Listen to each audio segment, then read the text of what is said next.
Hello students, नमस्कार, आदाब, सत श्री अकाल सभी को। मैं राकेश कुमार शर्मा और ऑफिसर्स एकेडमी के ऑनलाइन प्लेटफॉर्म पर आप सभी का अगेन बच्चे स्वागत करता हूं। आज का टॉपिक आपको दिख रहा होगा मोशन इन स्ट्रेट लाइन। बच्चे मोशन स्ट्रेट लाइन इतना बेसिक टॉपिक है हमारा कि आपको छोटी छोटी चीज़ें, कई बार मोशन इन 1D पढ़ोगे, मोशन इन 2D पढ़ोगे, हम लोग वर्क एनर्जी पावर तक पढ़ेंगे, तो छोटी छोटी कई बार चीज़ें हम लोग मिस करते हैं, जिस वजह से हमारे कैलकुलेशंस मिस्टेक होते हैं और काफ़ी प्रॉब्लम्स हमको क्रिएट होती हैं न्यूमेरिकल प्रॉब्लम सॉल्व करने में। ठीक है, और मैं आजकल देख रहा हूँ जो पैटर्न एग्जाम का चेंज हो रहा है, इस पैटर्न के अंदर जो भी हमारे असर्शन रीजन के क्वेश्चंस बनते हैं या फिर थ्योरेटिकल क्वेश्चंस जो बनते हैं, हमारे एक्सेप्शनल केसेस जहाँ पर हम बोलते हैं वैसे तो फिजिक्स में एक्सेप्शन केस होते नहीं है, लेकिन उनको हम लोग बोल देते हैं कई बार, मतलब उनको पर्टिकुलर केसेस बोल सकते हैं, स्पेशल केसेस बोल सकते हैं, एक्सेप्शन नहीं बोलेंगे। उन केसेस में कहाँ पर आप लोग गलती करते हो, क्या चीज़ हमको कंसीडर करनी चाहिए, मैं वन बाई वन एक एक चीज़ आपको बताऊंगा। ठीक है, तो मैंने एक सिंगल पॉइंट मिस नहीं किया है। आज की क्लास आप मोशन इन 1D की लोगे तो मोशन इन 1D में आपको वन बाई वन में आपको एक सिंगल पॉइंट मिस किए बिना थ्योरेटिकल कंसेप्ट भी यहाँ पर कवर करने वाला हूँ। तो बच्चे आप लोग सीखने के लिए रेडी हो जाइए, नोट में कॉपी पेन ले लीजिए, मैं आपको बोलूँगा नोट करना है तो उस टाइम आप नोट करोगे। ठीक है, चीज़ें अंडरस्टैंड करेंगे बिल्कुल बेसिक से। तो let's learn about motion in plane. ठीक है, मोशन इन स्ट्रेट लाइन। तो देखिए यहाँ पर ये कि न्यूटन साहब बनाए गए हैं और न्यूटन साहब चीज़ों को एनालिसिस कर रहे हैं। ठीक है, सेब के गिरने से फिजिक्स का उत्पादन हुआ, कुछ लोग मानते हैं। तो हम लोगों को चीज़ों को वन बाई वन स्टडी करना है। तो देखिए मैं यहाँ से नेक्स्ट करके आपको बताऊँगा मोशन स्ट्रेट लाइन। ये गाड़ी आपको दिख रही है, मोशन स्ट्रेट लाइन की बात की जाती है तो बच्चे बात की जाती है मोशन इन 1D की। किसकी बात की जाएगी? मोशन इन 1D की बात की जाएगी। बॉडी स्ट्रेट लाइन में मूव करेगी, मतलब ना तो 2D की बात की जाएगी ना वन टाइम की। हम लोग जितने भी मोशन कंसीडर करते हैं सारे मोशन टाइम के रेस्पेक्ट में कंसीडर करते हैं। अगर टाइम के साथ साथ बॉडी स्ट्रेट लाइन में एक ही डायरेक्शन में जा रही है तो मोशन इन 1D कहलाएगा। टाइम के साथ साथ बॉडी 2D में जा रही है तो हमको एक ही टाइम पर दो लोकेशंस, एक तो हॉरिजेंटल और एक वर्टिकल, बॉडी दो पोजीशंस पर जा रही है तो हम क्या बोलेंगे? उसको मोशन इन 2D बोलेंगे। और एक ही टाइम पर बॉडी तीन डायरेक्शंस में जा रही है, मतलब हॉरिजेंटल डायरेक्शन में जा रही है, वर्टिकल डायरेक्शन में जा रही है, और हमारे पास एक जेड एक्सिस होता है, आपने देखा होगा, both all three are mutually perpendicular, तो मोशन इन 3D बोलेंगे। यहाँ पर 1D की बात की जाएगी, एक टाइम पर जो हमारी गाड़ी मूव करेगी किस में जाएगी? सिर्फ स्ट्रेट लाइन में जाएगी, एक टाइम पर 1D में जाएगी। तो इस मोशन को आपको कंसीडर कैसे करना है इसकी बात करेंगे। तो देखिए यहाँ पर कुछ फैक्ट्स मैंने लिखे, इन फैक्ट्स के बारे में देखेंगे। काइनेमेटिक्स, दो तीन चीज़ें होती है हमारे पास। जब मैंने आपको फिजिक्स स्टार्टिंग में पढ़ाई थी तो मैंने कहा था बच्चे फिजिक्स पढ़ने के लिए हम लोग तीन चीज़ पढ़ेंगे। सबसे पहले मैं आपको बताऊंगा स्टैटिक्स के बारे में, स्टैटिक्स क्या होता है। सेकंड होता है काइनेमेटिक्स के बारे में, और थर्ड होता है कौन सा? मैकेनिक्स के बारे में। ऑनलाइन क्लासेज में हम लोग काइनेमेटिक्स स्टार्ट कर रहे हैं, ऑफलाइन क्लासेज में तो मैकेनिक्स लगभग हमारा खत्म हो चुका है। ठीक है, लास्ट वाला पर चल रहे हैं हम लोग। स्टैटिक्स कब पढ़ते हैं बच्चे? जब हमारी बॉडी रेस्ट की स्टेट में होती है। काइनेमेटिक्स पढ़ेंगे बॉडी मोशन की स्टेट में होगी, और ये पढ़ेंगे हम लोग बॉडी मोशन की स्टेट में तो रहेगी, प्लस मोशन के साथ साथ फोर्स भी पढ़ते हैं। और फोर्स क्या होता है बच्चे? कॉज ऑफ मोशन होता है, मोशन का कारण होता है। अगर बॉडी की स्टेट चेंज करनी है तो आपको क्या लगाना पड़ेगा? फोर्स चेंज करना पड़ेगा। और न्यूटन साहब का फर्स्ट लॉ भी बोलता है if you want to change the position या फिर state of the body you have to applied an external force. क्या लगाना पड़ेगा आपको? एक एक्सटर्नल फोर्स लगाना पड़ेगा। ठीक है, तो इन चीज़ों से आप लोग अवेयर हो, छोटी क्लासेस से पढ़ के आए, बस मैं यहाँ पर पढ़ के बताऊंगा आपको क्या होता है। एक एग्जैक्ट वर्ड्स में आपको कैसे लिखना है। Kinematics the branch of the mechanics which again is the branch of the physics dealing with the motion of the body with reference to the cause of motion. Without cause of motion की बात नहीं करते, यहाँ पर सिर्फ motion of the body की बात करेंगे। अच्छा, जिस फ्रेम के अंदर से आप लोग ऑब्जेक्ट को मूव कर रहे हो, आप लोग रेस्ट में हो, इसी फ्रेम के अंदर ऑब्जेक्ट मूव कर रहा है तो हम लोग इसको इनर्शियल फ्रेम बोलेंगे। और आप दूसरे फ्रेम में मूव कर रहे हो, ऑब्जेक्ट दूसरे फ्रेम में मूव कर रहा है तो इसको क्या बोलते हैं बच्चे? हम लोग नॉन इनर्शियल फ्रेम बोलते हैं। क्या बोलेंगे? Non inertial frame. इसको बाद में हम लोग लॉज ऑफ मोशन में आपको पढ़ाऊंगा, डिस्कस करेंगे। तो अभी क्या पढ़ना है? बॉडी सिर्फ मोशन के बारे में स्टडी करेंगे, बॉडी का मोशन क्या है, कॉज ऑफ मोशन की बात नहीं करेंगे। Statics is the branch of the mechanics dealing with the body in the equilibrium under the action of the set of forces। Equilibrium word आया है बच्चे यहाँ पर। इक्विलिब्रियम का मतलब क्या होता है? The sum of all forces on the body is zero. Physics में आप कहीं भी इक्विलिब्रियम वर्ड पढ़ोगे तो इक्विलिब्रियम का मतलब क्या है? बॉडी के ऊपर ऑल फोर्सेज का सम क्या है बच्चे? जीरो है। सभी फोर्सेज का सम जीरो हो जाएगा तो बॉडी रेस्ट की स्टेट में हो जाएगी, और बॉडी रेस्ट की स्टेट मतलब बॉडी का पोजीशन सेम रहेगा। ठीक है, रेस्ट की स्टेट में बात करेंगे हम लोग। तो दोनों डेफिनेशन है। थ्योरी में क्वेश्चन पूछता है यहाँ से, कहाँ से पूछता है? थ्योरी में। तो आपको ये चीजें रेस्ट एंड मोशन दोनों में डिफरेंस क्या है, दोनों की बात करेंगे। देखिए रेस्ट एंड मोशन को आप लोग आइडेंटिफाई कैसे करोगे? आप आए, आपने देखा कि 9 बजे किसी गाड़ी की लोकेशन कुछ है, देखा 9:30 बजे सेम लोकेशन है, 10 बजे सेम लोकेशन है। टाइम तो आपकी घड़ी में चल रहा है, लेकिन गाड़ी की पोजीशन जहाँ पर थी, मान लो आपसे गाड़ी 20 मीटर दूर खड़ी है, आपसे 20 मीटर अवे खड़ी है, तो गाड़ी की पोजीशन टाइम के साथ साथ चेंज नहीं हो रही। पोजीशन टाइम के साथ साथ चेंज नहीं होती तो हम कहेंगे गाड़ी is in the state of rest. गाड़ी किसमें? रेस्ट में। आपने देखा 9 बजे गाड़ी आप 20 मीटर दूर थी, 9:05 पर 40 मीटर दूर थी, 9:10 पर हो सकता है 100 मीटर दूर थी। तो गाड़ी धीरे धीरे क्या कर रही है? मूव कर रही है, टाइम के साथ साथ अपनी पोजीशन चेंज कर रही है। ठीक है, तो बस ये बताया गया है। If the position of the body, position की बात करेंगे, position of the body does not change with respect to the time, तो इसको क्या बोलेंगे बच्चे? रेस्ट। क्या बोलेंगे? With respect to the surrounding it is said to be. Surrounding का मतलब क्या है? जिस फ्रेम में आप खड़े हो आपके रेफरेंस में पोजीशन चेंज नहीं हो रही है। If the position of the body changes with respect to the surround is said to be in the state of motion. यहाँ सराउंडिंग की बात कर रहा है, लेकिन अगर आप टाइम लिखोगे तो टाइम भी गलत नहीं है, टाइम के साथ साथ बॉडी की, क्योंकि हम लोग आगे टाइम के रेफरेंस में पढ़ने वाले हैं।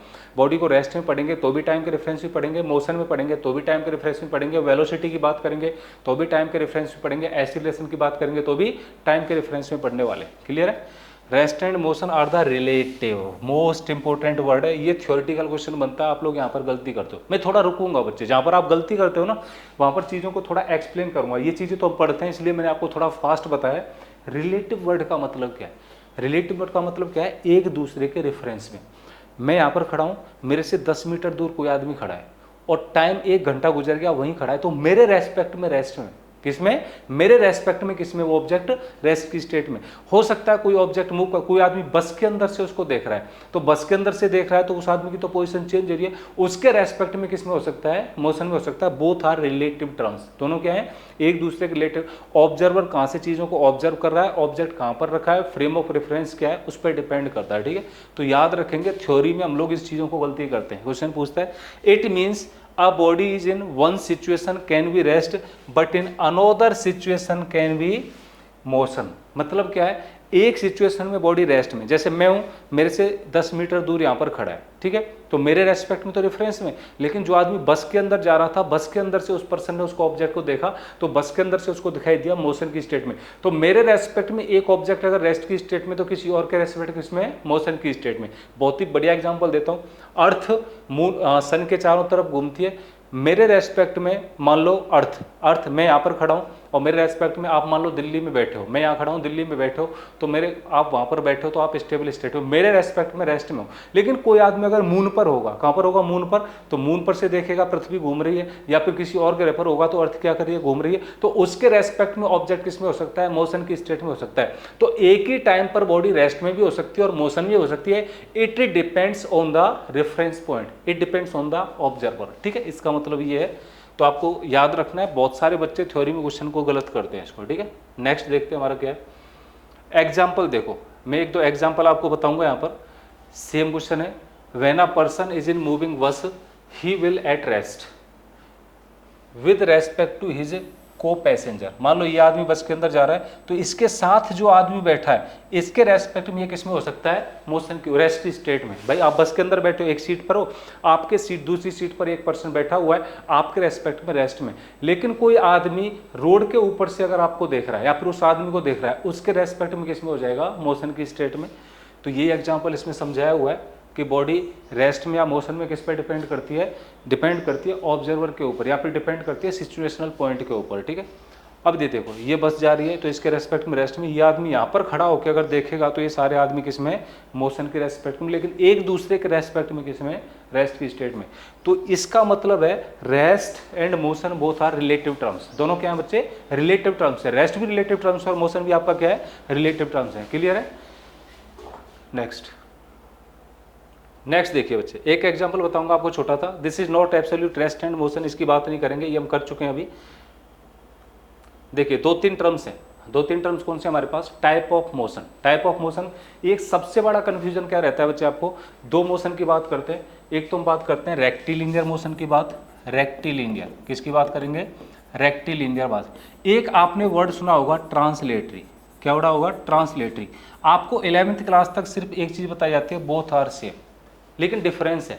मैंने कहा था बच्चे आपको, जब तक हम लोग रिजिड बॉडी की बात नहीं करेंगे, किसकी बात नहीं करेंगे, रिजिड बॉडी की बात नहीं करेंगे, तब तक पॉइंट मास की बात करेंगे। तो हम लोग यहाँ पर भी पॉइंट मास की बात करते हैं, यहाँ पर भी पॉइंट मास की बात करते हैं, लेकिन आपको थ्योरेटिकल क्वेश्चन पूछता है तो देखिए, अगर मैं रेक्टिलिनियर मोशन की बात करूंगा तो पॉइंट ऑब्जेक्ट मान के चलता हूं, लेकिन ट्रांसलेटरी मोशन की बात करता हूं तो यहां पर बहुत सारे पॉइंट्स का क्या है, कलेक्शन है, and all the points are interrelated to the each other. तो एक पॉइंट मूव करेगा तो सारे पॉइंट इसके साथ साथ मूव करेंगे, तो यहां पर एक लेंथ विड्थ हमारे पास बन जाती है। यहां पर सिर्फ किसकी बात करेंगे, पॉइंट ऑब्जेक्ट की बात करेंगे। छोटा सा डिफरेंस है, थ्योरेटी न्यूमेरिकल में तो ज्यादा मैटर नहीं करता है, लेकिन थ्योरेटिकल क्वेश्चन अगर आप पूछेगा तो आपको फंसा सकता है एग्जाम में। तो देखिए, टाइप ऑफ मोशन में mainly the motion of the body can be following three types, तीन टाइप के होते हैं, रेक्टिलिनियर मोशन और ट्रांसलेटरी मोशन। यहाँ पर भी लिखा हुआ है, तो हम लोग न्यूमेरिकल पोर्शंस में दोनों को सेम मान के चलते हैं, ठीक है। थ्योरेटिकल मोशन में दोनों में क्या है, थोड़ा सा डिफरेंस है, आगे डिस्कस करेंगे।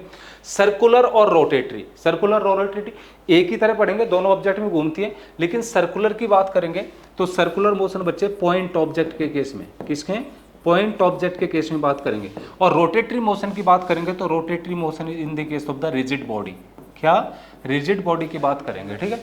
इसकी बात करेंगे, रेक्टिलिनियर मोशन की बात करेंगे तो ये भी पॉइंट ऑब्जेक्ट की बात करेंगे। यहाँ पर ऑब्जेक्ट को क्या मान के चलेंगे, पॉइंट ऑब्जेक्ट मान के चलेंगे। ट्रांसलेटरी मोशन में हमारे पास लीनियर ऑब्जेक्ट हो सकता है। लीनियर ऑब्जेक्ट मतलब it is the collection of the point objects, बहुत सारे पॉइंट ऑब्जेक्ट्स का क्या मिलेगा आपको, कलेक्शन। तो दोनों में सेम डिफरेंस है, circular rotatory, mathematical expression same लगाएंगे, तो लेकिन हम लोग मूवमेंट ऑफ इनर्शिया की बात करेंगे, वहां पर डिफरेंस हो जाएंगे।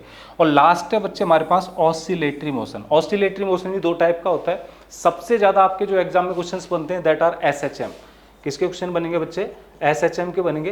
तो हर एक ऑसिलेटरी मोशन एसएचएम नहीं हो सकता, लेकिन every SHM is oscillatory motion. आपके पेपर में 2-3 बार क्वेश्चन पूछा गया है, डायरेक्ट थ्योरेटिकल क्वेश्चन पूछता है कि all oscillatory motions are SHM, first option. Second option में डाल देगा ऑल एसएचएम आर ऑसिलेटरी। मैं आपको वेव एंड साउंड बताऊंगा तो आपको समझ में आएगा कि हर एक एसएचएम हम लोग ऑसिलेटरी मोशन कैसे हो सकता है, और हर एक ऑसिलेटरी मोशन को हम लोग एसएचएम नहीं बोल सकते हैं, ठीक है।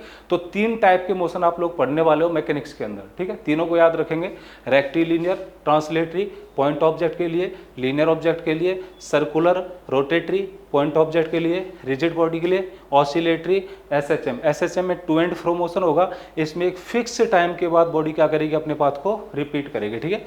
+1 में आपको याद आ रहा होगा, कुछ कुछ ऐसा हमने पढ़ा था। देखिए यहां पर देखिए क्या है, रेक्टिलिनियर मोशन और ट्रांसलेटरी मोशन दोनों में डिफरेंस क्या है, ठीक है। 1 बाय 1 देखते हैं।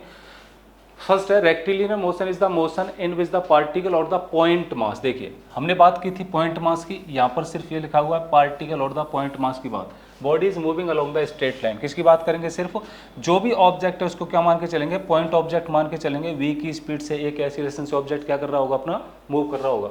Translatory motion the motion in which a body which is not a point mass, most important आपको असर्शन रीजन में डालता है कौन, point object, not a point mass, point mass consider नहीं करेंगे। Body is moving such that all it constituent particles. देखिए अगर body के पार एक से ज्यादा पार्टिकल्स हैं, सारे पार्टिकल्स, ये तो पॉइंट मास हो गया। मैं मान लेता हूँ मेरे पास ये एक बस है, कार है, कोई भी ऑब्जेक्ट मान के चल सकता हूँ, ठीक है। तो ये बहुत सारे पार्टिकल्स से मिलकर के बना होगा।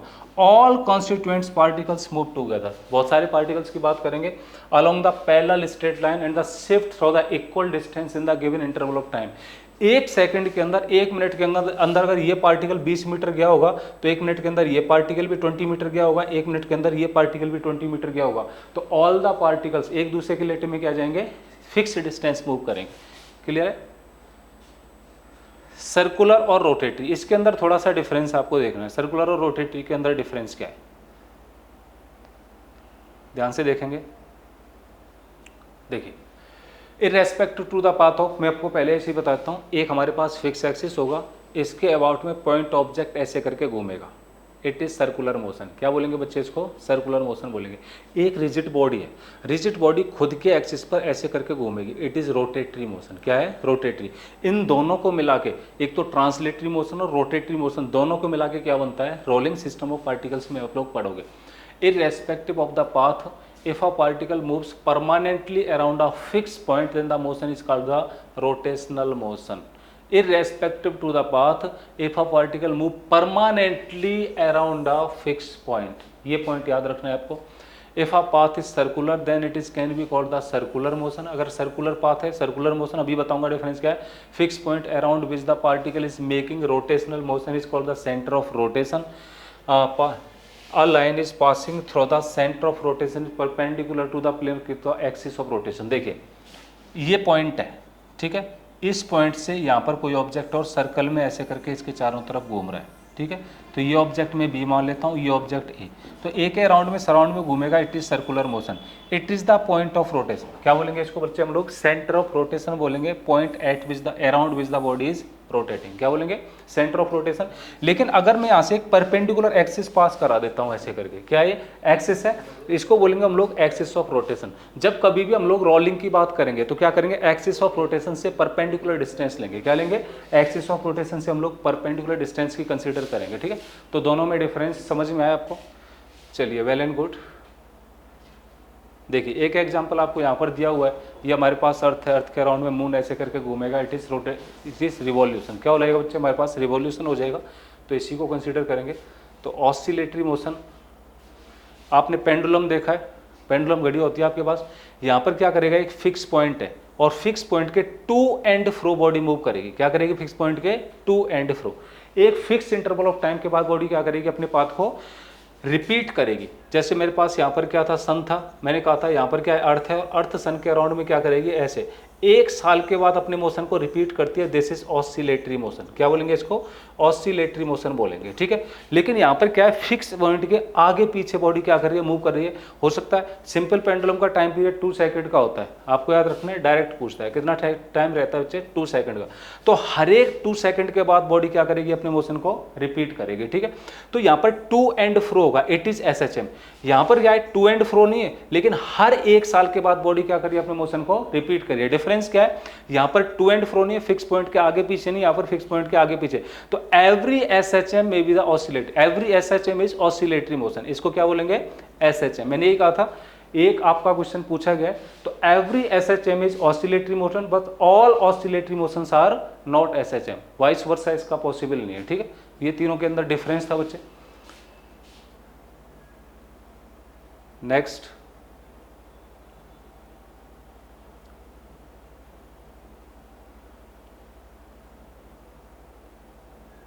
हम लोग डेरिवेशंस पढ़ेंगे बच्चे, ठीक है, इसको अगली क्लास में करेंगे। ये थ्योरेटिकल पोर्शन था, जो आपके थ्योरेटिकल क्वेश्चंस बनते हैं जिसमें आप लोग गलती करते हैं, मैं आपको डेरिवेशन और न्यूमेरिकल्स कराऊंगा, ये हम लोग अगली क्लास में पढ़ेंगे, ठीक है। तो लास्ट में ये बोलूँगा बच्चे, चैनल को आप लोग वीडियो को शेयर करेंगे, चैनल को सब्सक्राइब करेंगे, ताकि अगली वीडियो न्यू अपडेट्स आपको टाइम टू टाइम मिले, ठीक है। थैंक यू बच्चे, पढ़ते रहिए, बढ़ते रहिए।